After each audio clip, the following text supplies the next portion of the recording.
All right. Hi, everyone. Welcome to tonight's virtual. We're adding an extra virtual in this month with so many exciting offers and things happening in the Thermomix world at the moment. We thought we would add an extra virtual in to show you a bit more about the TM6, help you get the most out of it, help you get some post rewards, whatever it is that you are hoping to achieve tonight. So welcome. My name is Erin O'Brien. I am the team leader of the Mix Masters. I am Thermo Loving Mum on Instagram and Facebook. And yes, tonight my team and I are going to bring you a class that's kind of all about, I suppose, some of the best features and the best recipes of the TM6. So I would love you guys to pop in the chat box where you're watching from tonight. If you have a Thermomix, what model do you have? And perhaps what you're hoping to get out of tonight as well. That helps us to, I suppose, explain things that interest you and those kind of things along the way. So we are going to get started straight away by heading over to Kira, who will introduce herself and get us cooking.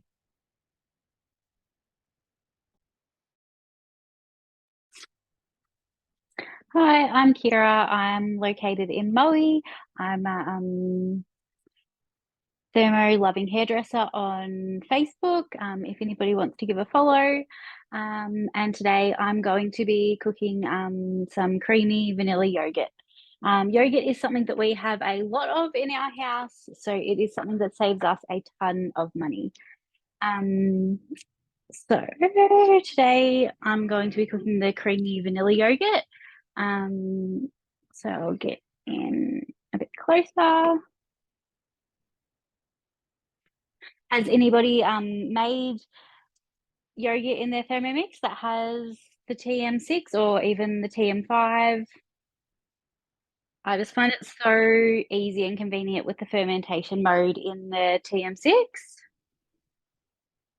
So we're just going to start cooking.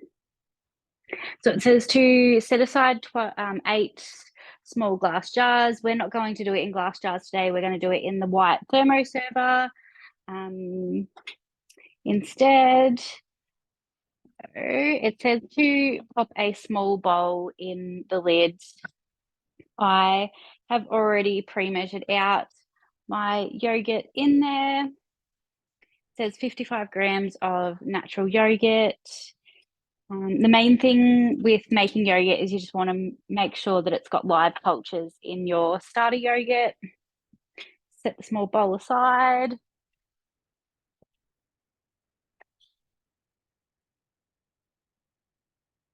Liter of full cream milk.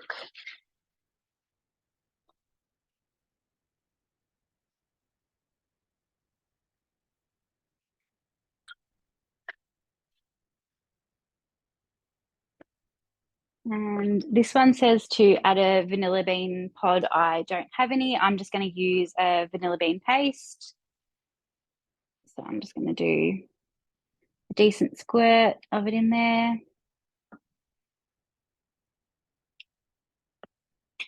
Next, without measuring cup,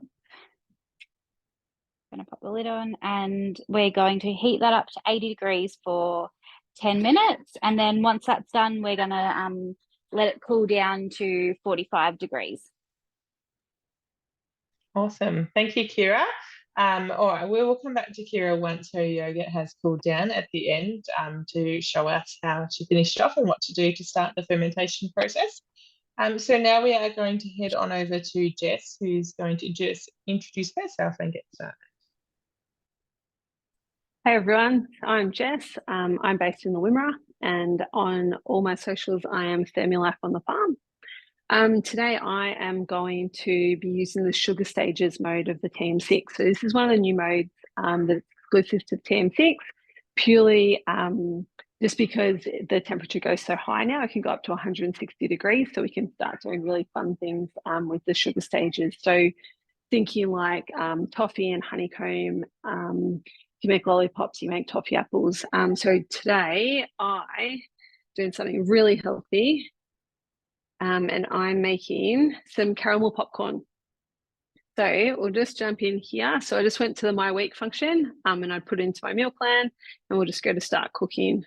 So it's really important with the sugar stages. This, I don't think you'll be able to read that very well, but it comes up with a Just a reminder every time that this is about the only time that you need to be very exact with your measurements, because the sugar stages has to work perfectly. So there's no guessing like you normally do with guided cooking, all I do. So it just says to guarantee success of recipes using the sugar stages, make the ingredients used must exactly match the quantities and descriptions specified.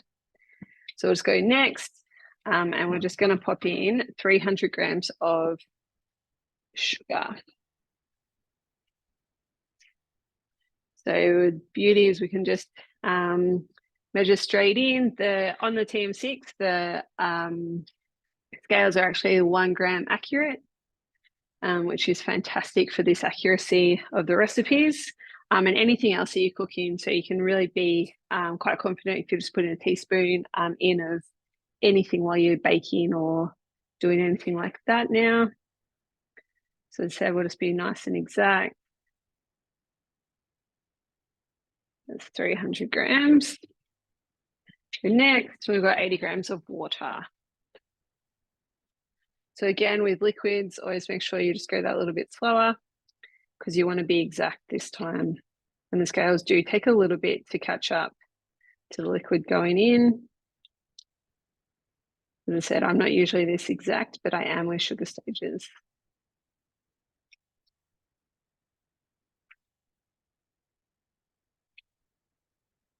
Nearly there.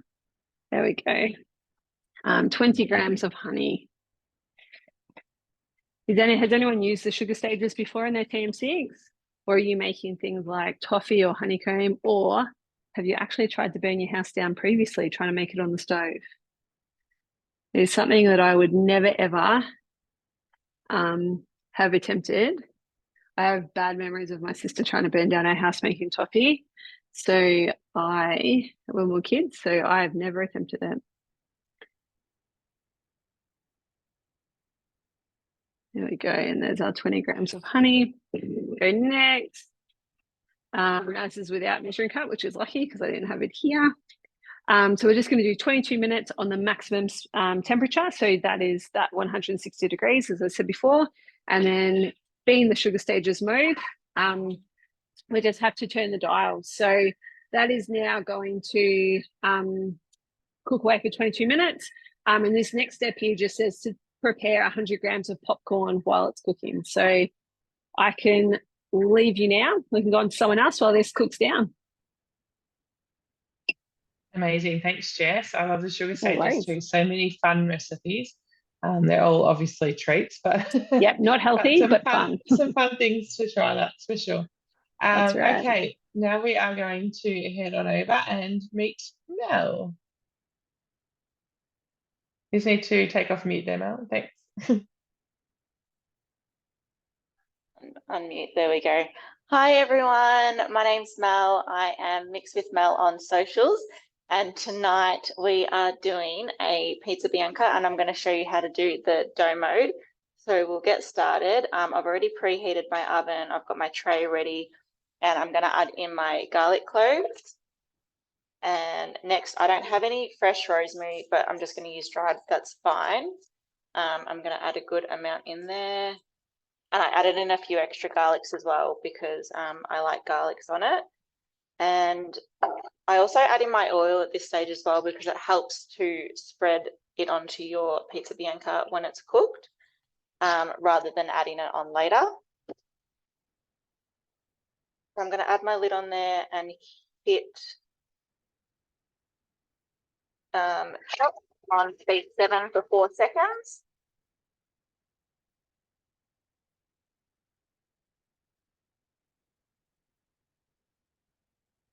So that just says to, you'll see here, that's just given it a chop. It just says to scrape down the sides, and we're just going to do that again. Give it another chop.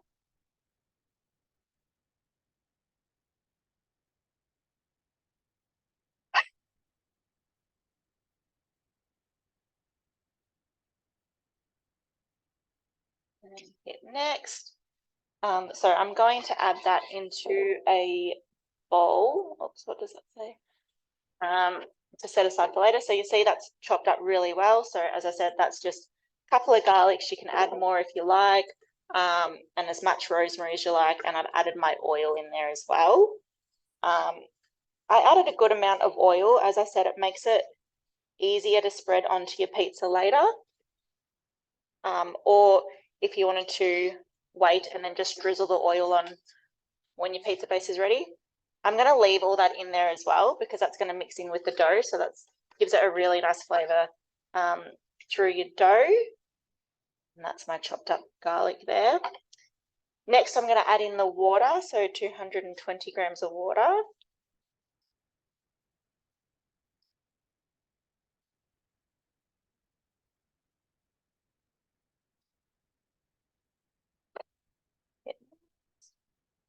A teaspoon of raw sugar. You can skip this if you like to skip sugar, but I add it in. It gives it a good consistency with your bread. Dried yeast. I know that this packet here is approximately 2 teaspoons, so I just add in the whole thing. Adding my lid on again. And that's just going to mix and warm for 2 minutes. Something really good about the pizza bianca is that it is a really versatile recipe. I find that you can make obviously any types of pizzas that you like, but you can also do it as scrolls as well. So I tend to do like pizza scrolls or sweet scrolls with, Nutella or cheesy mite scrolls. And with this dough tonight, it's going to make enough for 2. So I'm going to do 1 pizza bianca with our garlic and olive oil, and then I'm going to do another one with ham, cheese, pizza sauce, and we're going to have that for tomorrow night. So that'll be dinner ready for tomorrow night. How do you store that, Mel? If you were if you were putting half of it for tomorrow, how would you store that? Yeah, I would just put it in a container in the fridge for tomorrow. And I'm weird. I like cold pizza. I know not everybody likes cold pizza. I'll probably have some for my lunch tomorrow. But with the pizza bianca itself, we're going to have that with pasta tomorrow night. So I'll just, warm that up in the microwave or the oven. And with the pizza as well, whether it is pizza scrolls or what I'm going to make pizza with ham and cheese on it, I'll also put that in my kids' lunch boxes or, take that for my lunch as well, and we'll just have it cold. Oh, perfect. Yeah. I agree. Cold pizza is delicious. I said I agree, and so does Jess in the chat box there. Yeah, definitely. So that just takes 2 minutes to warm. That's just warming the yeast up. And then we also, with your Thermomix, you can hit preview and check the next steps. So the next step is to add our baker's flour, olive oil, salt, and we're going to mix that, and then that'll be using the dough mode. There we go.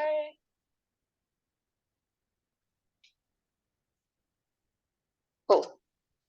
So that's just mixed. I'm going to add in our baker's flour,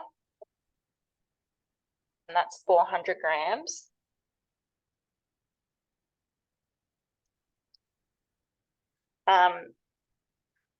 And I always get asked, what is baker's flour?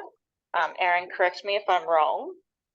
But I believe that baker's flour has got extra protein in it. Is that correct? Yeah. Or that is designed obviously for baking. Olive oil. So I think it gives it like a fluffier texture. It makes your breads last longer as well. You can definitely use a plain flour. I've done that before. I think it just makes it a little bit more dense, and you might find that it's not as fresh and soft as long as your baker's flour would be. I'm just roughly adding in some salt there, putting my lid back on and turning that onto dough mode, and that is kneading in 2 minutes, and it's worth about 20 minutes of kneading if you were to do it by hand. Amazing. Thank you. And so after that kneading stage then, Mel, what's the next step after that? Is just to set it aside and proofread it? Yeah. So we set it aside. if you've got one of the thermo mats, which I've got here, you can wrap it up in that. You let it sit for 15 to 20 minutes, or you can just put it in like a glass bowl, cover it with wrap, and yeah, let it proof. Amazing. Thank you. Well, we might come back to you after that then. Yeah. So you'll, after it's needed, Mel will just wrap it in her bread mat, which she's got there. Obviously, those of you who aren't aware, you can grab a bread mat as a host reward. They're fantastic for or everything dough. They're really flexible, and you can wrap your dough in it to proof, and then they're fantastic for rolling out doughs and they don't stick.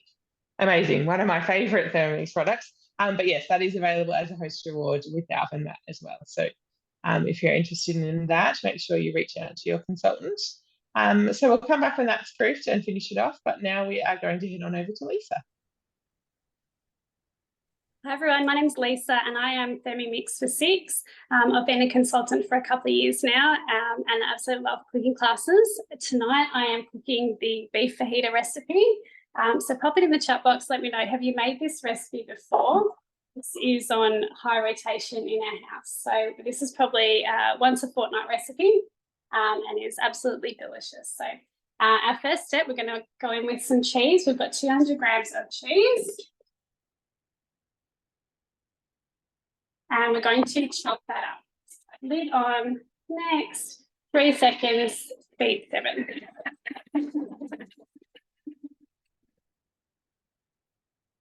Now, next step tells us to transfer it into a separate bowl. I'm not going to do that. I'm just going to switch bowls. So there's our cheese, nicely chopped. I'm going to pop that aside and grab our next bowl, which is nice and clean, and move on to the next step. So this is a great tip. If we have 2 bowls, no need to clean, no need to wait for it to dry. So our next step, we're going to put our, then we'll serve a bowl on top. We're going to weigh in our tomatoes. Now, I don't actually have cherry tomatoes. We have homegrown tomatoes from grandparents, so we're going to use them instead tonight. So popping them in. And next, and 20 grams of lime juice. I'm just using the bottle stuff tonight. We don't have any fresh. It works just as well. So that's just 20 grams on top of the tomatoes. Our next step is to add fresh coriander. We do not like coriander in this house. Let me know in the chat box. Does anyone actually like coriander? Dried, yes. Fresh, absolutely no. So we're going to skip that step. And then the next step is chili, and we are not putting chili in. This is for our children and us adults. The adults will eat it. The kids will definitely not eat it. So we're going to skip that step as well. I'm going to pop our tomatoes to the side and move on to our next step. We're going to pop in some oil. So this is just 30 grams of olive oil.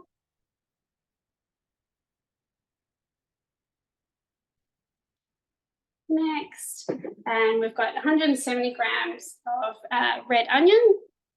As you can see, I have pre-weighed all this, so it is a bit quicker tonight.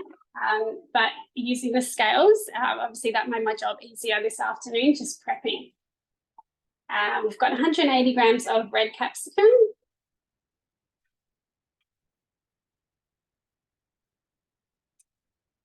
And yellow. Now, I didn't have yellow, so I'm just using green instead.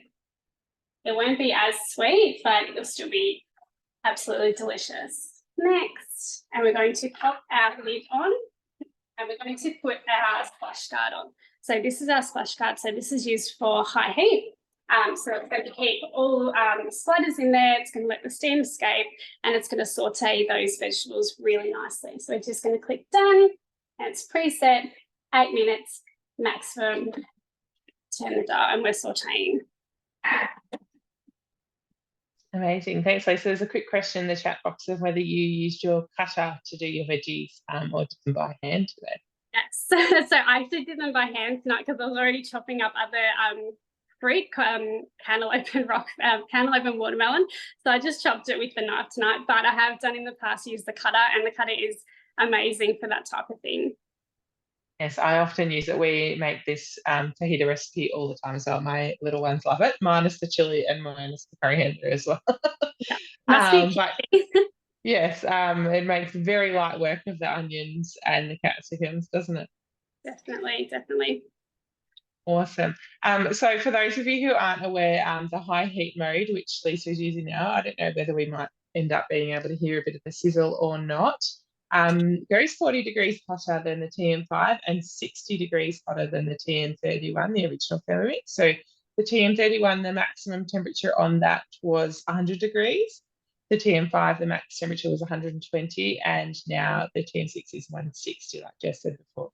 So by getting to those higher temperatures, we are really searing and browning off well, it's veggies for this stage, but meat and veggies, whatever you're cooking, to kind of mimic your frying pan, I suppose. So you can't hear it on the Zoom tonight, but how it works is it uses the surface area of the bottom of the bowl, and the blades stop and start intermittently. So it really kind of mimics your frying pan. So it'll give it a stir, the blades will turn, and then it'll heat up. You'll hear the real sizzle. You'll hear it start to cook away. You'll see the steam at the top, and then occasionally you'll hear the blades turn to give it a stir. So yeah, exactly the same as your frying pan, but without you standing there doing the work. I often, I'm sure Lisa does as well, spends this little bit of time prepping. Say the next step, if you were making this for dinner, you'd now get out your spices perhaps, or slice up your meat as well by using that next button. So makes it all a lot quicker in the long run. All right, so while that's cooking, we'll head back to Jess. I think we've still got a few minutes left on that sugar stages, Jess. Yep. So I still have about 10 minutes to go. Oh, 10 minutes. So Wow, yeah, but I'll just explain to everyone. So when it first started, the blade was going around, but now while it's I suppose like melting down and everything, the blade isn't moving, it's just bubbling away. yeah, awesome. Is your house starting to smell delicious too? Starting to, yes. Yeah, awesome. All right, well, maybe we will go back to Mel. We probably haven't done quite your 15 minutes of your proof, Mel, but we might just roll out that Bianca. Jess, do you want to just sing out when you've got a minute to go? Yep. The thing with sugar stages, everybody, is that you have to, once it's finished, you do have to work quite quickly to make sure it doesn't start to cool and harden. So we'll just make sure we head back to Jess with a little bit of time to spare. Great, cool. So normally your dough does double in size. You can sort of see here, they're still quite small, but that's fine. I might put one aside and show you at the end how it has doubled in size. I'll just grab you just use your hands or grab a rolling pin. And I'll just grab my tray because I'll just put it straight onto my tray.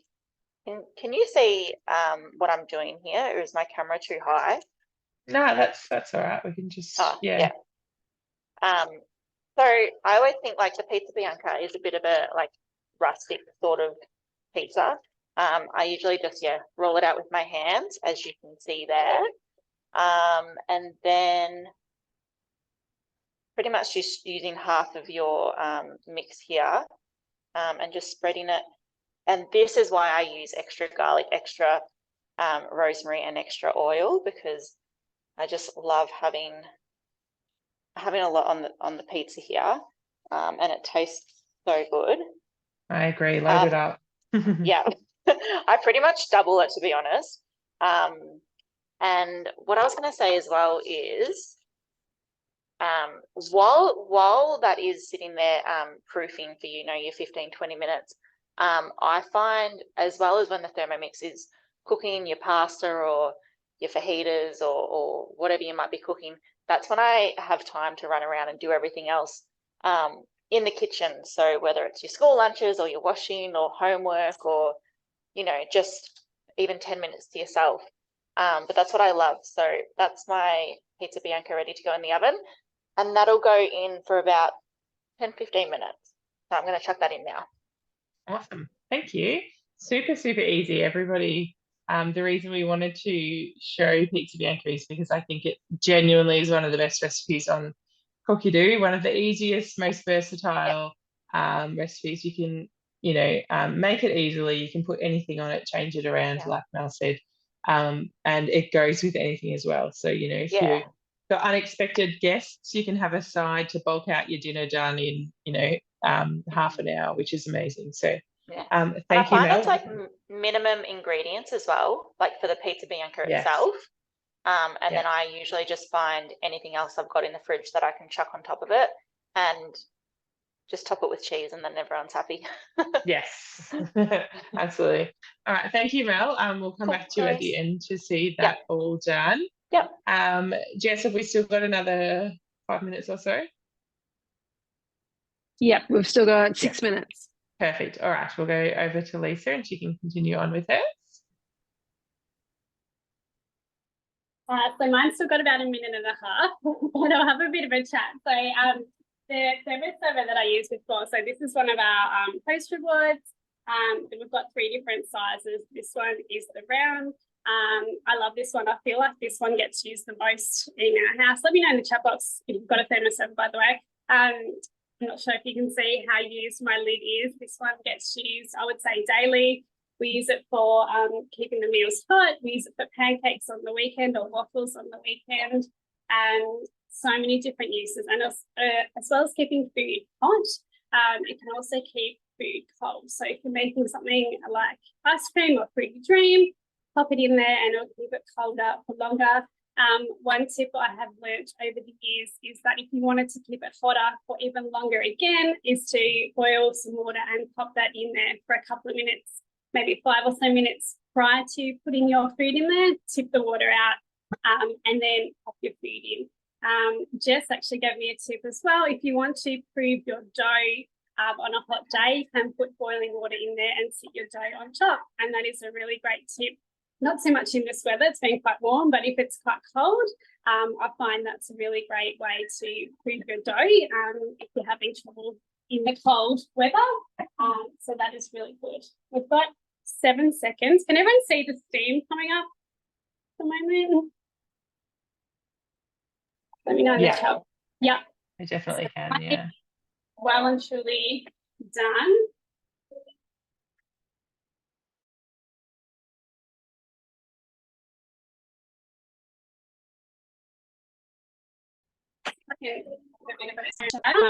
Our veggies are lovely and sauteed. It's probably going to steam up on me here. So what we're going to do next is we're going to transfer them into the bowl with our tomatoes and our lime juice, and then we'll continue on with cooking our spices and the meat.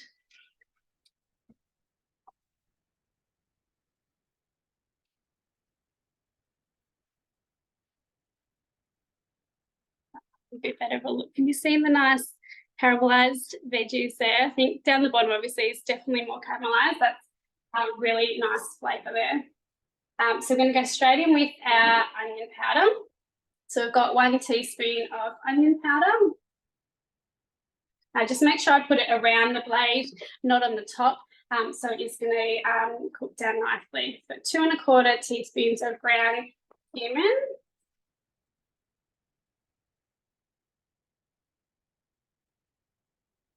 Some coriander. This is ground, so I will use this, not as much as it says. Tells me 2 1/4 teaspoons. I'll probably put in that 1, and a little bit of smoked paprika, 2 1/4 teaspoons. So I'm just going to put a little bit less in for the kids. Some salt, 1/4 teaspoon, and some pepper, 1/4 teaspoon. Some oil, so we've got 40 grams this time. And we're going to place our simmering basket, which I have forgotten to get out. One moment. On top. And this is going to cook down for 1 minute at 100 degrees, speed 1. So that's just intensify those spices, the flavours, and give it a really nice flavour for the meat. Awesome. Thank you. All right. Hopefully Jess is ready for us now.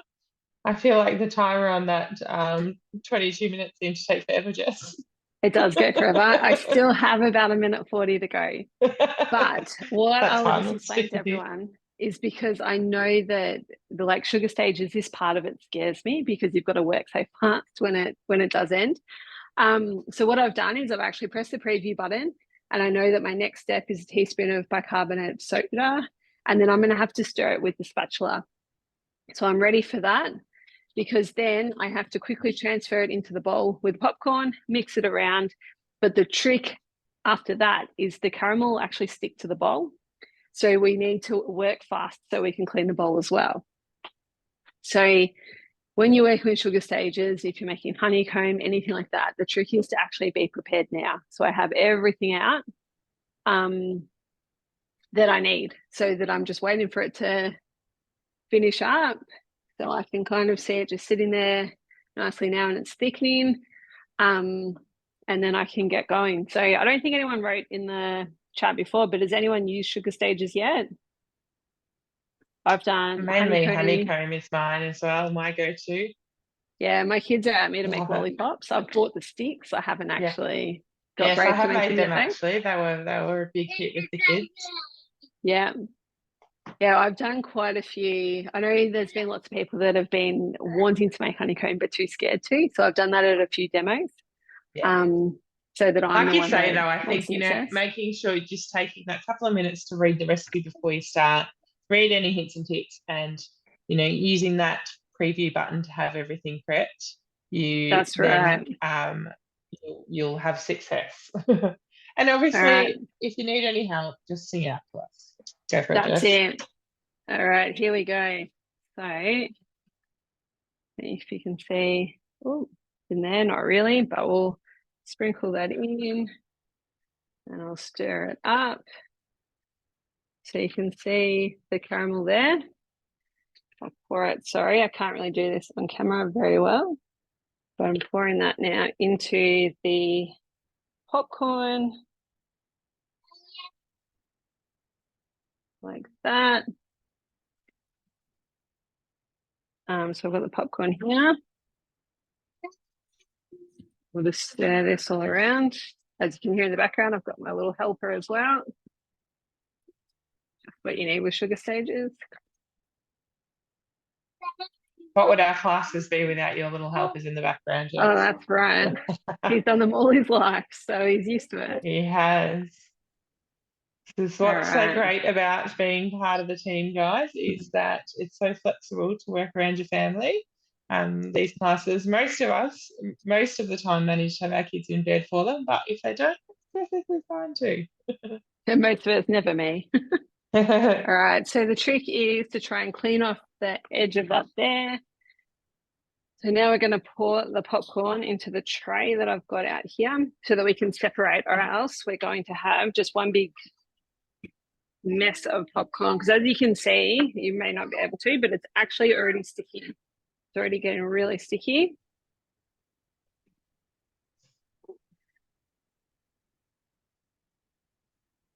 And it's very hot. Okay. That on the tray, like that.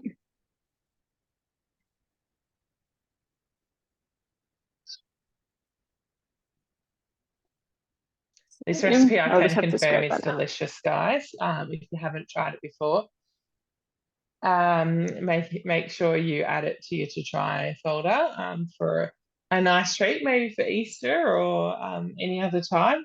It is also be perfect delicious. For like decorating cakes and that sort of thing. So I think I've seen you do that, Erin. I have. I made a caramel mud cake once and did like a caramel ganache and then this on the top. And I can assure you it's probably one of my best cakes. I reckon. Absolutely delicious. There we go. So that's it all spread out there. I will break it apart a bit more in a minute. But what I will do now is go on with the recipe, because now we go straight into adding in the water and pop it on the pre-clean mode. So we put in 1 litre of water, because as you would expect, we've made like a caramel honeycomb sort of sauce, and it's definitely sticky and not ideal to clean up. But the beauty of this is the Thermomix does it for you. Just pop that in. The lid on, the measuring cup. Put that in there like that. So yeah, as I said, you're just going to make sure that the rim of the bowl, you can actually fit this lid back on. That's a really important tip. And then we just go straight into pre-clean. So this is all part of the recipe. So it's not like you're going to miss that step or anything like that. And now it'll just go straight into heating up the water and cleaning the bowl for us. Amazing. Thanks, Jess. I love how that all the sugar stages recipes you'll find have the pre-clean mode built in, just to give you that gentle reminder to make sure you do pop it on straight away, because it's amazing how it can get off the caramels and the sweets with ease. Save you trying to scrub it. It would be an absolute nightmare to scrub in the sink. That's right. Yeah, so no, the it makes clean up a breeze. Pre-clean takes the work out of that. All right, thank you, Jess. We'll come back at the end No to worries. see your final product once it's cooled down, and we'll head back to Lisa. Right, so all our spices have all cooked down nicely. It's kind of like a bit of a marinade, I guess you could say. So we're going to pop in our beef. Now it says 350 grams of beef fillet steak, which I do have exactly 350 grams here. However, for our family, we have a family of 6. So 350 grams will feed us, but we need a little bit more. So I tend to do this step twice. So I'll cook the beef, take it out, and then I'll redo it again, which is really easy to do. And then we end up with a nice amount for our 4 kids and 2 adults. So it's just going to stir the meat. Back next, and we're going to put our spice cut on again, cook the beef for 8 minutes. Now this is a really versatile recipe. You can also use pork, you can use chicken. Like I said before, we didn't have any yellow capsicum, so we used green, and you can omit anything as well. So for us, it's a versatile recipe for the whole family. Yes, I agree too, Lisa. We generally try and mix it up between chicken and beef, and the same as you, was quite a few hungry little mouths in our family. So I repeat the step and add some extra meat as well. So super easy to do. Always use that back button, guys. It's your best friend when you want to change recipes around a little bit. All right, now while that is cooking, we'll head back to Kira, who's going to finish off her yogurt for us.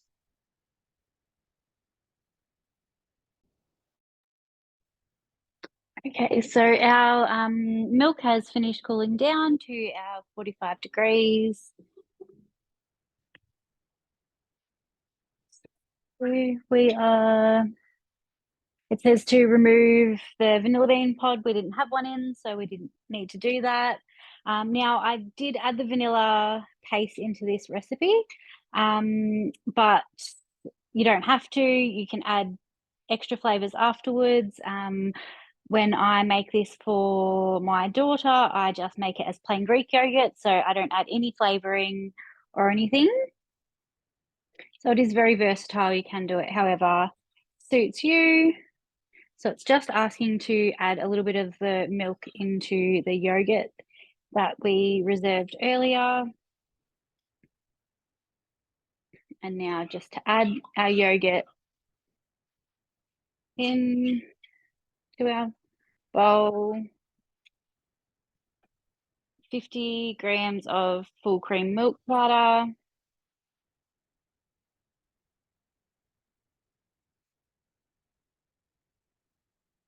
So it says 40 grams of caster sugar.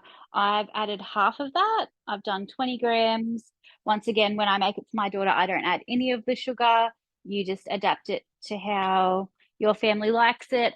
If your kids are used to store-bought yogurt that has a lot more sugar in it, they're probably going to need to add the full amount of sugar, and then just you can slowly cut it back each batch to make it a bit healthier for them. Let's ask us to pop our measuring cup in, and it's going to mix that for 5 seconds. Kira, there's just a quick question in the chat box about how much vanilla bean paste you used instead of the actual vanilla bean. I have no idea. I just wing it. I just done a good squirt. A good squirt, is that it? So maybe a couple of grams, not a whole lot. I just found that was a good amount when I tried it out one time. So for me, it's probably just try it and see and adjust it for the next batch. Absolutely. Yeah, I'm not very good at measuring, particularly when it comes to improvising with things.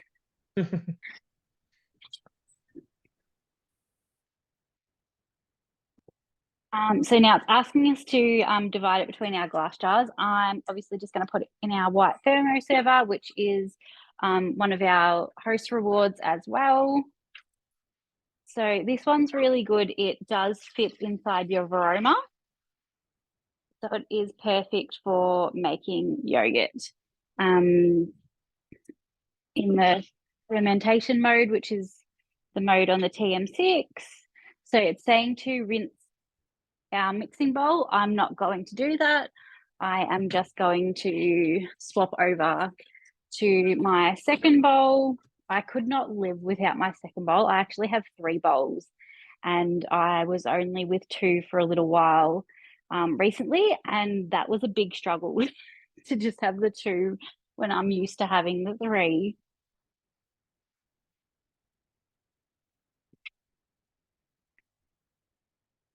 So 250 grams of water.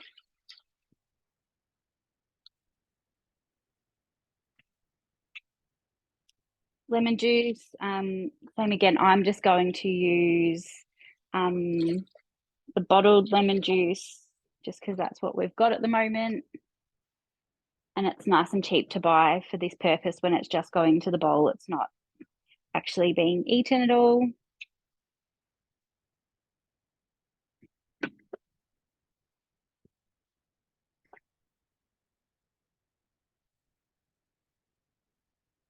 And we're going to pop our Varoma dish on top and pop our yogurt inside. Lid on nicely and turn it, and that's going to ferment for 10 hours now. So I always make yogurt overnight just so that you're not without your thermo during the day to make other things in. And then, yeah, it'll be ready in the morning for us to pop in the fridge. Amazing. Thanks, Kira. Did you have a bit of yogurt that you've got made up to show us the consistency that it achieved?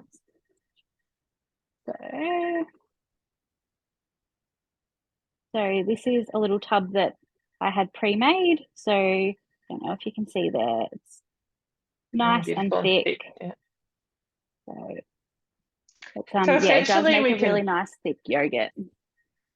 Sorry. I was just going to say, essentially you can ferment in anything that you like as well, can't you? So yeah, and see your little containers there, you ferment directly in those, do you?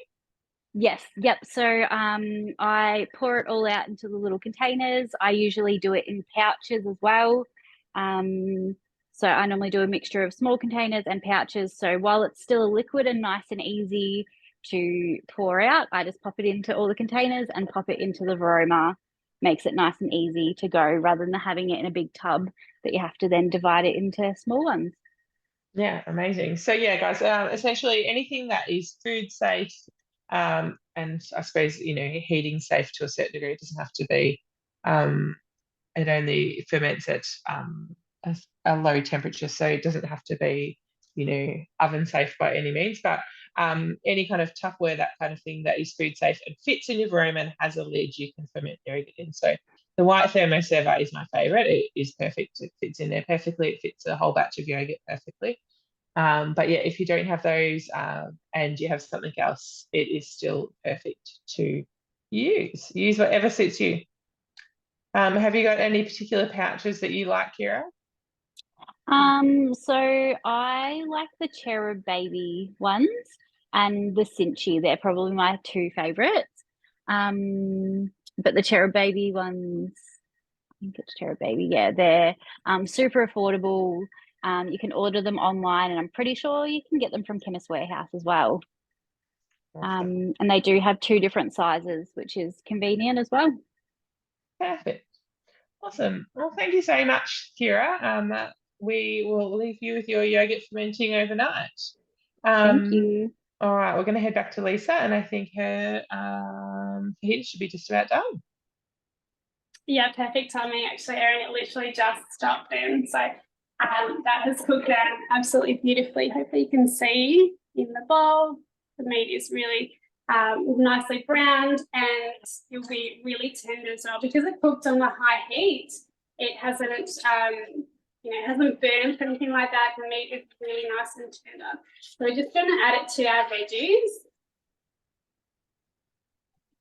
And we'll give it a bit of a stir, and then we're going to plate up our beef fajitas. So you can kind of see in the bowl, it's a really nice mixture of colours. There's the red and the green capsicum and the purple onion. So we've got our plate. Just a wrap and a bit of lettuce. You can make your own tortilla wraps. It's a really great recipe on Cookie Dough as well. You can make them yourself. And they're a great money saver for anyone, big families, small families. You know exactly what ingredients are in, and they taste absolutely delicious. So I'm kind of making a mess here. We put a bit too much in, so we're just going to top it with our grated cheese and a little bit of sour cream on top. So this will be our dinner tomorrow night. But there is our beef fajita, which is stacked. Yum, how good does that look?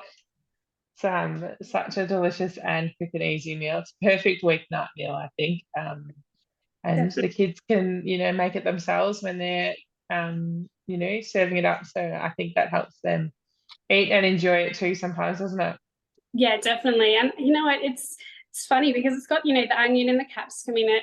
Normally kids kind of shy away from those veggies, but I think with the seasoning on it, it just takes it to a new level, and the flavour is really yummy. So it's good for everyone, kids and adults alike. Yes, perfect. Amazing. Thank you so much, Lisa, for cooking with us tonight. Really appreciate it. All right, we will head back to Jess. She will show us her popcorn that's all finished. Yep, all finished up. I'll just quickly touch on the Cherub Baby pouches. We were just talking about them before. I use these ones as well, and I just wrote in the chat box, I love them because I have the large lid on them. And they're much more like the bought ones that you buy in the shops, and they're much easier for little hands to open. So that's why I love using those ones. I'll just show you here quickly. So this is my spatula that I used, and I haven't had a chance to wash it yet, and it's all stuck on really hard. So that is what your bowl could look like. But because we go straight into pre-clean, that's my bowl. I didn't do any scrubbing. All I did was wipe off the edge here as soon as I had taken the caramel out and popped it onto pre-clean, and it's perfect. So that is another, that's like my favorite mode. Anyway, here is my caramel popcorn. So nice and delicious. Yeah, how good so does that easy. look? So easy. It's all Yeah, just that little bit of cooking time, isn't it? Yeah, perfect for an Easter treat on top of cakes, or just an after dinner treat. That little hand. Not for an 11-month-old. He thinks he Much does. to his disappointment. Yes. So cute. Awesome. Thanks so much, Jess. Thanks for cooking with us tonight and showing us the sugar stages mode. All right, we'll head over to Mel. Hi, yep, so as you can see, that's the pizza bianca all done. It only took about 10 minutes in the oven, and while we were doing our other dishes, my dough was ready, so I've actually just chucked that in the oven with some pizza sauce, ham and cheese, and that'll be ready in a couple of minutes as well. Awesome. Thank you so much, Mel. Like I said before, the pizza bianca recipe, one of the best ones on Cookie Dough, I agree. And I think personally that the dough mode is one of the best modes as well. It's such a game changer to allow you to cook things that you might not have ever dreamed of making, from scratch before you had a Thermomix. So Thank you so much, Yeah, Mel. I'd actually never made dough or pizza dough or anything before the Thermomix, so it's all new to me. But yeah, it's awesome. I love it. So Yeah, makes it so super good. easy. Absolutely. Amazing. Thank you. Thanks so much, everybody. I'm just going to come back to me. So thank you, everybody. That is all for us tonight. Thank you so much for joining us. As you might be aware, we have a couple of really incredible offers running at the moment. So if you don't have a TM6 in your kitchen, we have our $49 second bowl offer running. We also have TM31 trade up running until the 27th of this month. If you have a TM31, you can trade that in for a discount on your TM6 and a free second bowl as well, which is incredible. We also have our Earn For offer, which has currently been extended until the 2nd of April, which we are all very excited about. It's everyone's favourite way to get a TM6 in their kitchen. So super excited about that one. And as we've discussed a few times tonight, we always have our host rewards available as well. So we also have our new sensor, which is available as a limited time only host reward too. So much happening in the Thermomix world at the moment. If you want information on any of those things, or you've got any questions or anything, please reach out to one of us or to your consultant. We would love to help you. A huge thank you to my team of amazing consultants for cooking with us tonight. I'm sure you agree they've done an amazing job. If joining our team is something that you have ever considered, please reach out. We would love to have a chat to you. There's a great opportunity to earn a Thermomix if you don't already have one, earn a second one if you want one, or earn some amazing commission and incentives as well. So if you've got any questions about that or anything else, please reach out. We would love to have a chat. But thank you so much for joining us. We hope you enjoyed it. We hope we've inspired you, or you've learned something new, and we hope to see you at another one of our classes one day soon. Thank you so much, and we will talk to you soon. I'm kind of jealous that you've got that popcorn in your kitchen and I don't, Jess, but not going to lie, I don't need it. The popcorn is seriously delicious. I didn't warn you.